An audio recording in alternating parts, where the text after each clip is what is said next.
사도행전 1장 12절부터 14절에 있는 말씀.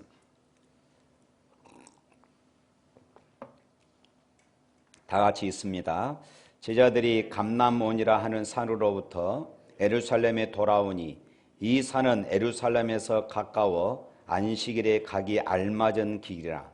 들어가 그들이 유하는 다락방으로 올라가니 베드로, 요한, 야고보, 안드레와 빌립, 도마와 바돌로메, 마테와 및 알페오의 아들 야고보, 셀롯인 시몬, 야고보의 아들 유다가 다 거기 있어 여자들과 예수의 어머니 마리아와 예수의 아우들과 더불어 마음을 같이하여 오로지 기도에 힘쓰더라.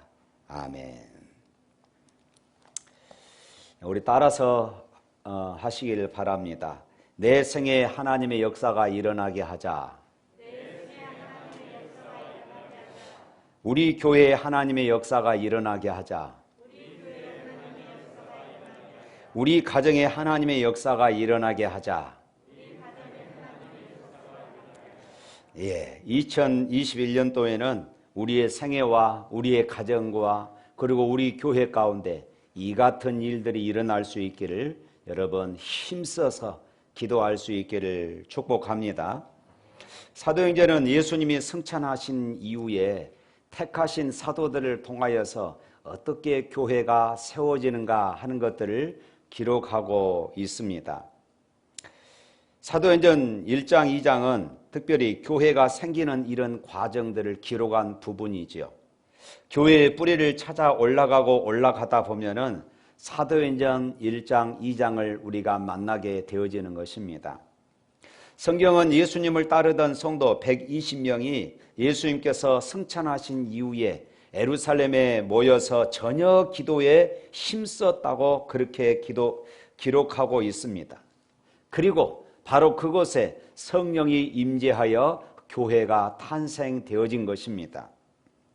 교회의 산실은 바로 기도였습니다.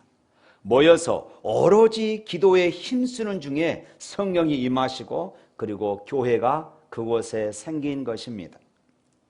사실 10일에 불과한 짧은 시간이지만은 자기 생업을 제쳐두고 예수님의 약속만 믿고 기도하면서 기다렸다는 것은 보통 믿음이 아니었습니다. 에이, 10일 기도하는 거 아무것도 아니지. 요즘 우리가 그렇게 생각할 수 있어요. 그러나 주님이 약속하신 말씀을 믿고 하루도 아니고 10일 동안 당시에 10일을 기도했다는 것은 대단한 일입니다. 왜냐하면은 이때 당시에는 지금 예수님을 죽였던 그 무리들이 정권을 잡고 있고 그리고 예수님을 따르던 그 무리들을 지금 찾아서 그들을 잡아 감옥에 가두는 이런 일들이 지금 일어나고 있는 그런 상황이기 때문에 그렇습니다. 이런 상황에서 생각해 보십시오. 오늘날에도 120명이 모이면은 금방 발각이 되어질 것이에요. 그러나 그 시절에 120명이 모였다면은 이것은 여지없이 발각되어지고 곧바로 이들이 연행될 수 있는 아주 위험한 그런 상황이었던 것입니다. 그럼에도 불구하고 그들은 간절히 한 마음으로 그렇게 온전히 예수님이 약속하신 그 성령을 기다리며 그렇게 기도했다. 이렇게 오늘 성경은 말씀하고 있습니다. 드디어 10일째 되던 날 성령께서 부어집니다. 불같은 하나님의 영이 충만히 임하더니 제자들의 가슴이 뜨거웠습니다. 방언이 터지기 시작합니다. 불의 해 같은 역사들이 일어납니다. 그래서 이들이 나가서 복음을 증거하기 시작했습니다. 사람들이 이들이 전하는 이 복음을 듣고 구원을 받습니다. 그리고 예수를 믿는 사람들이 날마다 더해지고 초대교회가 세워지고 초대교회가 부흥하기 시작했던 것입니다. 그러니까 이 시절에는 지금 아주 편안한 이런 시기가 아닙니다. 예수님을 잡아서 죽였던 그 무리들이 여전히 예수님을 따르는 사람들을 찾으려고 혈안이 되어 있는 이런 상황 속에서 이런 역사가 일어났던 것입니다. 그러니까 제자들이 복음을 전하는 것은 어찌 보면은 생명을 거는, 목숨을 거는 그런 것과 마찬가지였던 것입니다. 이렇게 해서 교회가 시작이 되었습니다. 초대교회의 시작과 부흥은 이처럼 처음 모인 사람들이 한 마음이 되어서 기도하고 성령의 역사를 체험함으로 시작이 되었습니다. 그러나 여러분, 기억하십시오. 기도는 단순히 우리의 욕심을 이루는 그런 통로가 아니라는 것입니다. 모든 치열한 기도는 결국 하나님의 뜻을 이루는 통로가 되어짐을 믿으시기를 바랍니다. 오늘 사도행전 2장 1절에 이렇게 시작합니다. 오순절 날이 이미 이름에. 이것은 오순절 성령 강림이 오순절이라는 명절의 타이밍을 맞추어서, 오순절은 유대 명절 3대 명절 가운데 하나입니다. 그런데 그 오순절 날 이 타이밍에 맞추어서 주께서 이루신 이름을 지금 강조하기 위하여서 오순절 날이 이름에 이렇게 지금 말하고 있습니다. 이 날은 예수님께서 부활하시고 그리고 40일 후에 승천하시죠. 그리고 얼마 되지 않아서 이제 10여일 동안 제자들과 120여 명의 성도들이 다락방에 모여서 기도하고 그리고 일어났던 그런 날입니다. 그래서 오순절이다, 이 말은 50일 이런 의미가 포함되어져 있는 것입니다. 오순절 그날 성령이 강림하시고 교회가 예수 부활의 새 생명의 열매를 안고 이렇게 탄생이 되었던 것입니다. 그리고 하나님은 이 일에 초대교회 성도들의 기도를 사용하신 것입니다. 오순절에 성령은 오시기로 이미 작정된 것이지만 그냥 오신 것이 아니라 성도들이 120여 명의 성도들이 기도를 통하여서 하나님은 이 기도를 사용하여서 오신 것입니다. 그러면 기도는 무엇입니까? 기도는 바로 하나님의 뜻을 이루는 통로인 것입니다. 할렐루야. 이 원리가 우리의 교회 생활에도 그렇게 똑같이 적용되어져야 합니다.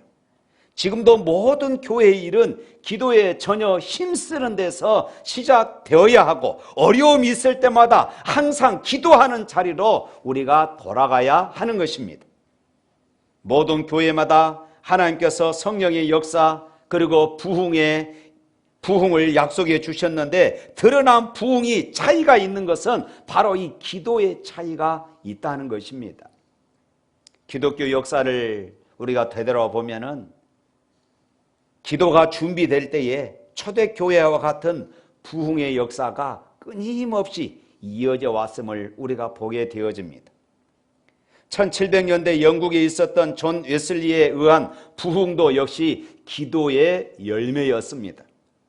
거의 같은 때에 미국 장로교 목사였던 조나단 에드워드에 의해서 제1차 영적 대각성운동, 그리고 찰스 피니를 중심으로 한 제2차 대각성 운동도 기도로 터진 부흥 운동이었습니다. 기도로부터 시작이 되었던 것이에요. 항상 부흥은 준비되어 있습니다. 그리고 그 부흥을 사모하며 기도하는 사람들을 통하여서 하나님은 이 부흥의 불길들을 타오르게 하셨던 것입니다. 우리나라도 역시 마찬가지였습니다. 1903년 온산 부흥운동, 그리고 그 유명한 1907년 평양 대부흥운동 역시 기도의 결실이었다는 것을 우리는 알아야 합니다. 이후 한국 교회는 세계가 깜짝 놀랄 만한 그런 부흥을 경험해 왔습니다. 그리 길지 않는 기간에 이렇게 부흥할 수 있었던 이유는 대부분 성경학자들이 이렇게 말합니다. 한국 교회의 기도 때문이었다. 세계에서 찾아볼 수 없는 새벽기도, 세계에서 찾아볼 수 없는 기도원, 세계에서 찾아볼 수 없는 철야기도, 금식기도, 이런 기도 운동들을 통하여서 한국 교회가 이렇게 세계가 깜짝 놀랄 만한 부흥을 경험하게 되었다고 말하고 있습니다. 그러나 여러분, 지금 한국 교회는 어떻습니까? 매우 영적으로 위기에 처해 있습니다. 지금 우리나라 안에서 하나님의 교회에 대해서, 예수 그리스도에 대해서 심각할 정도로 조롱과 비난이 일어나고 있습니다. 하나님께서 그 일을 어떻게 받으실지가 두려울 정도입니다. 지금이야말로 권능이 나타나는 부흥이 필요합니다. 지금이야말로 부흥을 사모하며 기도하는 그런 무리들이 필요하다는 말씀입니다. 하나님을 부정하고 비난하고 조롱하는 많은 사람들 앞에서 하나님은 정말로 살아계신 것이 증거되어져야 합니다. 이것이 우리를 향한 하나님의 계획임을 믿으시기를 축원합니다. 그러나 여러분, 기도가 없다면 이 부흥은 절대로 일어나지 않는다는 것을 또한 기억하십시오. 그러므로 하나님은 기도하는 사람을 찾으십니다. 모든 성도들이, 한국의 모든 교회들이 기도하는 자리로 나아가기를 하나님은 원하고 계십니다. 우리가 겪고 있는 어려움은 어쩌면 기도의 자리로 우리를 부르시는 하나님의 음성인지도 모릅니다.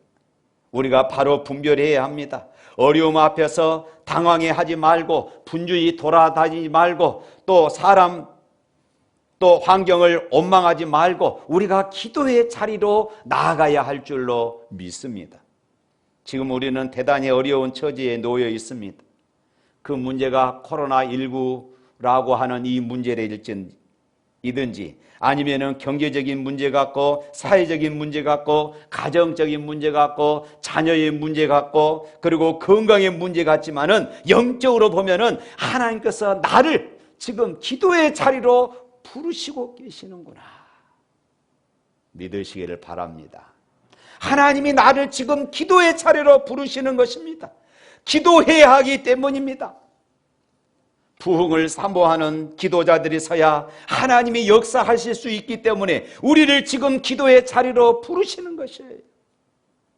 하나님은 기도하는 사람들을 통하여서 하나님은 역사하시기를 기뻐하시는 것입니다. 그러므로 오늘 이 자리에 혹시 경제적인 위기가 닥쳤거나 가정의 위기가 닥쳤거나 건강의 위기가 닥쳐왔다면은 하나님이 나를 지금 기도의 자리로 부르시고 계시는구나 깨닫게 되기를 축복합니다. 두려워하지 말고 낙심하지 말고 환경 탓이나 사람 탓하지 마시고 하나님이 나를 지금 이 기도의 자리로 부르시고 계시는구나 믿으시기를 축복합니다.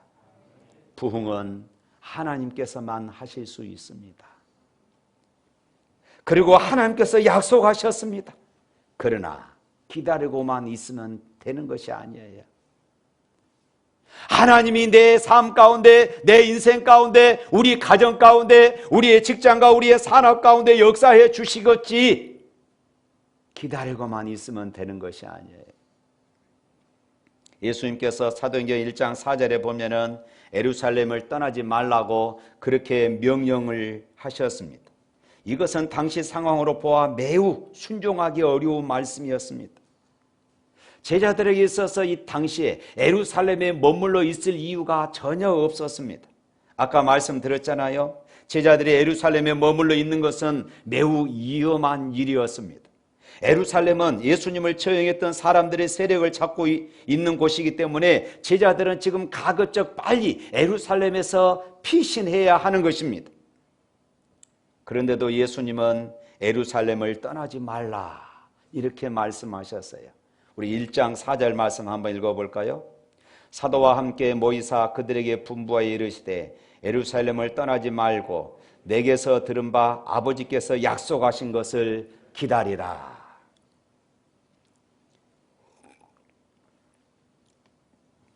그런데 이 말씀은 예수님께서 제자들에게 여기서 처음 말씀하신 것이 아닙니다. 지금 사도행전을 누가가 기록했잖아요. 누가복음도 누가가 기록했어요. 누가복음에 보면은 또 동일한 말씀이 있습니다. 누가복음 24장 49절 말씀에 우리 다 같이 한번 읽어봅니다. 볼지어다 내가 내 아버지께서 약속하신 것을 너희에게 보내리니 너희는 이로부터 능력을 입혀질 때까지 이 성에 머물라 하시니라. 누가 성령의 충만을 얻고 부흥을 경험했습니까? 순종하는 사람들을 통해서였습니다. 주님께서 예루살렘에 머물라고 하니까 머물고 모이라고 하니까 순진하게 모인 것입니다. 순종한 것입니다. 그리고 그런 순종의 사람들에게 성령이 부어지고 부흥을 체험케 했던 것입니다. 또 성경 한번 볼까요? 사도행전 5장 32절 말씀입니다. 다 같이 있습니다. 우리는 이 일의 증인이요 하나님이 자기에게 순종하는 사람들에게 주신 성령도 그러하니라 하더라. 하나님이 자기에게 순종하는 사람들에게 이렇게 강조하고 있습니다. 사랑하는 성도 여러분, 저는 지금까지 목회하면서 매사에 계산에 빠르고 매사에 비판적이고 매사에 부정적인 성도들이 성령 충만함과 그리고 부흥을 체험한 것을 본 일이 없습니다. 부흥을 사모하고 성령 충만을 사모하신다면 먼저 하나님의 말씀을 온전히 순종하기를 결단할 수 있기를 축복합니다. 우리가 사는 세상은 순진한 순종을 어리석음으로 매도하지만은, 그렇지만 성경은 순종하는 사람들을 통하여서 언제나 하나님의 역사를 하셨던 것입니다. 사랑하는 성도 여러분, 코로나19로 예배도 우리가 힘들고 그리고 새벽기도도 힘들고, 오늘 성도들이 오늘 사도행전에 120명 성도들이 한 자리에 모여서 기도했던 것처럼 이렇게 모이기가 힘든 그런 시절이 되어버렸습니다. 그러나 여러분 기억하십시오. 새 강이 하나 둘 모여서 그것이 큰 강을 이루지 않습니까? 우리 한 사람 한 사람의 기도가 모여서 그것이 큰 힘이 되는 것입니다. 이런 어려운 시기에 우리가 짬짬이 시간을 정하고 기도하는 자리를 지켜야 합니다. 우리 한 사람 한 사람의 그 샛강 같은 그 기도가, 그 기도의 줄기가 모여서 큰 강을 이루는 이런 역사로 나타나게 되어질 것입니다. 나라가 걱정이 되고 한국 교회가 안타까울수록 정말로 우리가 기도해야 하는 것입니다. 하나님은 반드시 내 심령을 바꾸실 것이고 그리고 샘물교회를 새롭게 하실 것이며 한국 교회의 영적인 분위기를 바꾸어 주실 것을 저는 분명히 믿습니다. 우리가 기도할 때에 내가 전도해야 할 사람도, 우리의 가슴에 품었던 그 한 영혼도 하나님이 변화시킬 것을 저는 분명히 믿습니다. 사랑하는 성도 여러분, 부흥의 구경꾼이 되기를 원하십니까? 하나님의 역사의 한 복판에 있기를 축복합니다. 단순한 구경꾼이 아니라 그 역사의 주역이 될 수 있기를 주님의 이름으로 축복합니다. 하나님께서 성령을 주시기 위하여 부르시는 자리가 있습니다. 부흥을 사모하며 기도하는 자리입니다. 바로 그 자리를 놓치지 말기를 축원합니다. 언제까지나 망설이고 주저할 여유가 없습니다. 하나님 앞에 그동안 하나님의 뜻대로 바르게 살지 못했던 죄를 회개하고, 그리고 이제는 단호하게 죄를 청산하고, 하나님, 제 심령에, 우리 가정에, 우리 샘물교회에, 이 한국에, 이 민족에 계획하신 부흥을 허락하여 주옵소서. 우리 힘으로는 아무것도 할 수 없지만은 권능을 우리에게 부어주셔서 하나님 이 민족을 살려 주옵소서. 하나님 이 교회가 부흥케 하여 주옵소서. 한국 교회를 살려 주옵소서. 부흥을 사모하는 기도의 자리로 여러분들이 나오셔야 하는 것입니다. 이제는 죄와 결별해야 합니다. 마음의 유혹의 끈을 놓아야 합니다. 그리고 부흥을 위하여 기도해야 합니다. 기도하는 성도, 기도하는 교회를 통하여 하나님이 일하시기 때문입니다. 할렐루야. 이사야서 38장은 히스기야 왕에 대한 이야기가 기록되고 있습니다. 아하스 왕이 죽자 25살에 유다 왕이 된 히스기야는 철저한 신앙 중심, 그리고 하나님 중심으로 그렇게 정체를 펼쳤습니다. 그런데 불행하게도 병이 들어 앓던 중에 선지자 이사야를 통하여서 당신은 곧 죽게 되었으니 이제 정리하십시오, 이 소리를 듣게 되어집니다. 이스라엘 민족을 사랑하신 하나님은 갑자기 왕이 죽어 나라가 혼란하게 되는 것을 미리 방기하고자 이렇게 준비시키신 것입니다. 이 말을 들은 히스기야는 어떻게 했습니까? 벽을 향해서 통곡하며 하나님 앞에 엎드려 기도했습니다. 아수르가 이 나라를 위협하고 있는 이 이태로운 때에 죽을 수가 없으니 하나님 뜻대로 선하게 산 것을 기억하시고 생명을 연장시켜 주시기를 하나님 앞에 간절히 부르짖습니다. 하나님께서는 그 기도를 들으시고 생명을 15년 연장해 주시겠다는 응답을 이사야를 통해서 주시고, 그리고 일령표에 나아갔던 해의 그림자를 10도 뒤로 물러가게 하셨습니다. 사랑하는 성도 여러분, 부흥을 경험하기를 원하십니까? 그러면은 기도하시기를 바랍니다. 간절히 기도하십시오. 그냥 그렇게 되면은 좋겠다 하지 말고 목숨을 걸고 간절히 기도해야 합니다. 기도는 씨앗과 같습니다. 부모가 자녀들 위해 기도의 씨를 뿌릴 때에 반드시 기쁨의 단을 거둘 줄로 믿으시기를 축복합니다. 셀 리더가 셀 가족들 위해 기도의 씨를 뿌릴 때에 셀 가족이 부흥이 일어날 것을 믿으시기를 바랍니다. 마가복음 9장에 보면은 예수님께서 변화산에 올라가셨다가 내려오셨습니다. 그럴 때 사람들이 산 밑에서 시끄럽게 떠듭니다. 그래서 예수님께서 물으십니다. 너희가 무엇 때문에 이렇게 소란스럽게 하느냐? 그때 한 사람이 와서 이렇게 말합니다. 선생님, 벙어리 귀신 들린 내 아들을 선생님께 데려왔나이다. 귀신이 어디서든지 저를 잡으면 거꾸러져 거품을 흘리며 이를 갈며 그리고 파리해집니다. 내가 선생님의 제자들에게 내어 쫓아달라 하였으나 저희가 능히 하지 못하더이다. 그때 예수님께서 이렇게 말씀하십니다. 믿음이 없는 세대여, 내가 얼마나 너희와 함께 있으며 얼마나 너희를 참으려. 그를 내게로 데려오라. 그러자 이 아이의 아버지가 이렇게 말합니다. 무엇을 하실 수 있거든 우리를 불쌍히 여기사 도와주옵소서. 간청합니다. 이때 예수님께서 유명한 말씀을 하시지요. 할 수 있거든이 무슨 말이냐? 믿는 자에게 능치 못할 일이 없느니라. 할렐루야. 그리고 벙어리 되고 기먹는 귀신아, 내가 네게 명하노니 그 아이에게서 나오고 다시 들어가지 말라 하니까 그 자리에서 귀신이 떠나가고 말았습니다. 시간이 지나서 제자들이 예수님께 조용히 와서 묻습니다. 선생님, 우리는 어찌하여 능히 그 귀신을 쫓아내지 못했습니까? 그때 예수님께서 이렇게 말씀합니다. 기도 외에는 다른 것으로 이런 유가 일어날 수 없느니라. 기도 외에는 이런 역사가 일어나지 못한다는 것입니다. 사랑하는 성도 여러분, 저는 샘물교회가 매일 사람들이 오고 가며 기도하는 집으로 만들어 가기를 소망합니다.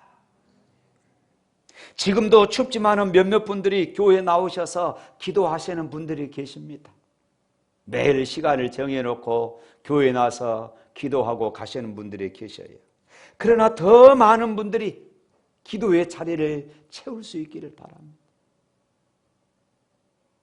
직장생활 하신 분들은 퇴근하시고 교회에 잠깐 들려서 기도하고 그렇게 가십시오. 여러분들은 시간을 내서 교회에 들려서 꼭 기도하십시오. 교회의 부흥의 역사는 기도의 역사라는 말이 있습니다. 아무리 건물이 훌륭하고 아름다운 찬양이 있고 멋진 설교를 하는 교회라 할지라도 기도가 없으면 부흥은 있을 수가 없습니다. 반대로 기도는 축복의 통로요 만사를 변화시키는 능력이기 때문에 설교는 좀 못해도, 노래는 잘 부르지 못해도, 교회 건물은 보잘것 없어도 뜨거운 기도가 있는 교회는 부흥하고 성장하게 될 줄로 믿습니다. 성공적인 목회자여 당대에 뛰어난 설교가로 이름난 영국의 스펄전 목사님에게 신학생들이 찾아와서 이렇게 묻습니다. 어떻게 목회에 이렇게 성공할 수 있습니까? 그러자 목사님은 어떻게 해서 이렇게 목회에 성공할 수 있느냐 하는 이 질문에 대답하기보다는 신학생들을 데리고 예배당 지하실로 가셨습니다. 거기는 기도실이 있는데 그때가 예배 시작하기 30분 전이었습니다. 이미 수십 명의 교인들이 이 기도실에 와서 이 예배를 위해서 지금 기도하고 있는 것이었습니다. 목사님은 말씀합니다. 여기가 내 목회의 영적 발전소입니다. 우리 교회가 부흥되고 내가 또 능력 있는 설교를 한다면은 그것은 내가 무엇을 잘해서가 아니라 이와 같이 나를 위해서 기도하는 사람들이 있었기 때문이라. 이렇게 말씀을 했습니다. 그렇습니다. 사랑하는 성도 여러분, 굳이 스펄전 목사님의 말을 빌리지 않더라도 교회의 부흥에 있어서 가장 중요한 요소는 이처럼 기도임을 믿으시기를 바랍니다. 기도는 기적을 가져옵니다. 그것은 성경과 그리고 기독교 역사의 증거가 있고 성도들의 체험적 증거가 있습니다. 하나님의 뜻대로 하는 믿음의 기도, 특별히 합심하여 하는 기도는 산 같은 불가능도 가능케 하며 모든 장벽을 허물어버리는 그런 능력이 있음을 믿으시기를 바랍니다. 오순절 마가 다락방에 모여 기도하는 120여 명의 제자들은 그들의 기도로 말미암아 하나님의 약속하신 성령을 충만히 받았으며 그 결과 언어의 장벽이 무너뜨리고 인종과 종교와 정치의 벽을 무너뜨리며 새로운 세계를 열었습니다. 성령의 새로운 시대를 열었습니다. 요엘 선지자가 꿈꾸고 하박국 선지자가 꿈꾸고 스가랴 선지자가 꿈꾸었던 성령의 새바람이 불었습니다. 자녀들이 예언하고 젊은이들이 환상을 보고 늙은이들이 꿈을 꾸게 되었습니다. 부흥의 역사가 일어났던 것이에요. 사랑하는 성도 여러분, 기도하는 교회에 성령께서 충만히 역사하심을 믿으시기를 바랍니다. 기도하는 부모가 되시기를 바랍니다. 기도하는 리더가 되시기를 바랍니다. 기도하는 성도가 되시기를 바랍니다. 예수님은 내 집을 만민이 기도하는 집이라고 하셨습니다. 우리가 간절히 기도하면은 하나님께서 우리 교회를 통하여서 역사하실 것을 믿습니다. 사랑하는 성도 여러분, 오순절에 임한 부흥의 역사가 오늘 여러분과 이 샘물교회에 일어나기를 축복합니다. 그리고 간절히 기도하십시오. 그리고 하나님께서 여러분의 생애에 이전에 경험하지 못했던 놀라운 일들을 체험케 하는 기도의 일꾼들이 되시기를 주님의 이름으로 축복합니다.